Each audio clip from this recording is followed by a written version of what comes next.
अस्सलाम वालेकुम दोस्तों, फ़कीर सिकंदर अली तव्हांजे ख़िदमत में हाज़िर आहियां। दोस्तों, आज़ाद अनवर कांधड़े ऐं न्याज़ बुर्रे जे विच में माना मसलो मेहल में हले पे थो। एफआईआर न्याज़ बुर्रे कई आहे आज़ाद अनवर कांधड़े ते।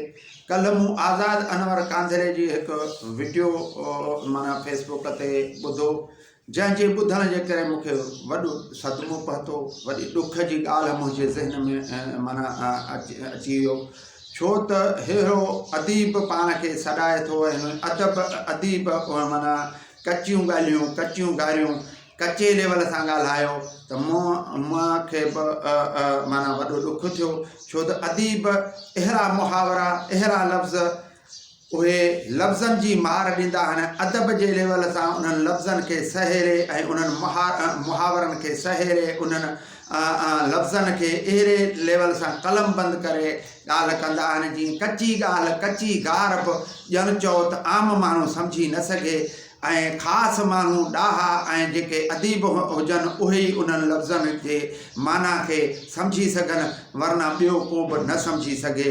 इहे अदब जा लफ़्ज़ उहे अहिड़े लेवल सां अदा कबा आहिनि। जीअं मां तव्हांखे ॿुधायां त शाह अब्दुल लतीफ़ भिटाई चयो त सिखो सभई सरतियूं, सिप न मञा सीर, ॿियो न मटाइनि नीर, उभियूं अबर आसरे। हाणे इते माना शाह अब्दुल लतीफ़ भिटाई लिकाए लफ़्ज़ चया, जंहिंमें माना औरतुनि खे दर्स ॾिनई त माना कंहिं ॿिए हंधि ज़ना न करायो। सिखो सभई सरतियूं, सिप न मञा सीर, सीर माना सील, ऐं माना ॿियो न मटाइनि नीर, उभियूं अबर आसरे। माना ॿिए वहंदड़ पाणी मां ॿिए मां नथा पीअनि, ऐं माना उहे माना पंहिंजे समुंड जे पाणी खां सवाइ ॿिए हंधि नथा पीअनि। माना हिते लिकाए चई त माना ॿिए कंहिं मुड़ुस खां, ॿिए कंहिं मर्द खां तव्हां पंहिंजो ज़ना न कराइजो, माना पंहिंजे माना नफ़्स जी पंहिंजे निगहबानी कजो, ॿिए हंधि किथे बि ज़ना न कराइजो। माना उहा गार वारी ॻाल्हि सुठे लेवल सां, उहा ॼण माना उहो सुठे अंदाज़ सां शाह अब्दुल लतीफ़ भिटाई बयानु कयो, जीअं को आम माण्हू उन खे न सम्झी सघे त को शाह कची ॻाल्हि कई, का कची ॻाल्हि कई, कचे लेवल सां उहो बयानु कयो।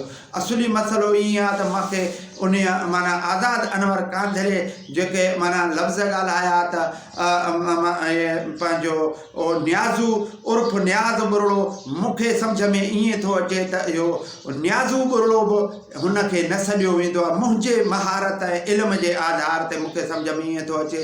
ॿी ॻाल्हि मां इहा बि रखंदो हलां त मूंखे इहा बि ॻाल्हि ॾिसण में थो अचे, मेहरवासी ख़ुदि उन ते मूं ॾे कमेंट कंदा त जेकॾहिं मूं इहा ॻाल्हि हक़ीक़त बयानु कई आहे त हुनखे न्याज़ू बुरड़ो नथो चयो वञे ऐं न्याज़ बुरड़ो चयो थो वञे त पोइ कमेंट कंदा।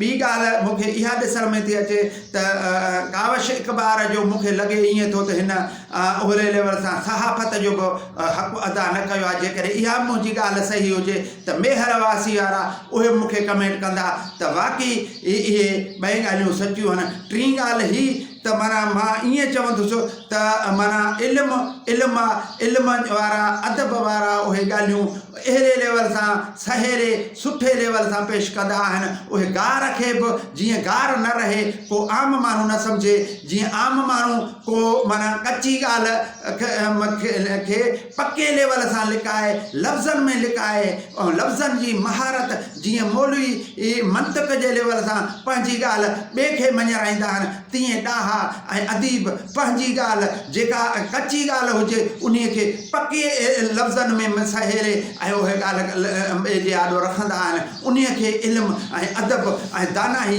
ऐं ॾाहप चइबो आहे। हे त ॾाहप हिन जे लेवल सां त मूंखे ईअं थो सम्झ में अचे त ॼण चओ त हिन कलम जी नोक भञी छॾी आहे, ऐं के माण्हू जेके सुठे लेवल सां सहेरे सुठे लेवल सां उहा ॻाल्हि रखंदा आहिनि, उन्हनि जे लाइ कलम बि झुकी पवंदा आहिनि ऐं उन्हनि लाइ हर को माण्हू उन कलम खे खणी लिखण ते मजबूर थींदो आहे। अॼु मूं हीअ ॻाल्हि मजबूरन हिन फेसबुक ते रखी आहे त हिन महिल हिन जेको कल्ह जेको वीडियो माना जेको रखियो फेसबुक ते उन वीडियो खे ॿुधंदे मूं अदीब खे बि मूं नंढड़े अदीब खे बि माना उहा ॻाल्हि न पसंदि आई त हीअ जेको ॾाहा हिन महिल सॼे सिंध में जेके अदब सां वाक़ियल आहिनि उन्हनि इहा जेकॾहिं इहे माना वीडियो ॿुधो हूंदो त उन्हनि खे केॾो ॾुख न पहुतो हूंदो त तव्हां जेकॾहिं अनवर आज़ाद अनवर कांधड़ा साहिब तव्हांखे इहे लफ़्ज़ गारनि जा लफ़्ज़ चवणा हुआ उहे गारनि जा लफ़्ज़ तव्हां अदब जे लेवल सां लफ़्ज़नि जे लेवल सां महारत सां उहे सहेले तव्हां अहिड़े लेवल सां उहे चई पिया सघो पर तव्हां वटि उहो इल्मु ऐं अदब अञा उहो न पहुतो आहे उन उते घर न कयो आहे उन उते माना उहो माना थांव न ठहियो आहे तंहिं करे तव्हां न्याज़ ॿुरड़े खे न बल्कि तव्हां अदब जे ख़िलाफ़ु ॻाल्हायो आहे। महिरबानी। अस्सलाम वालेकुम।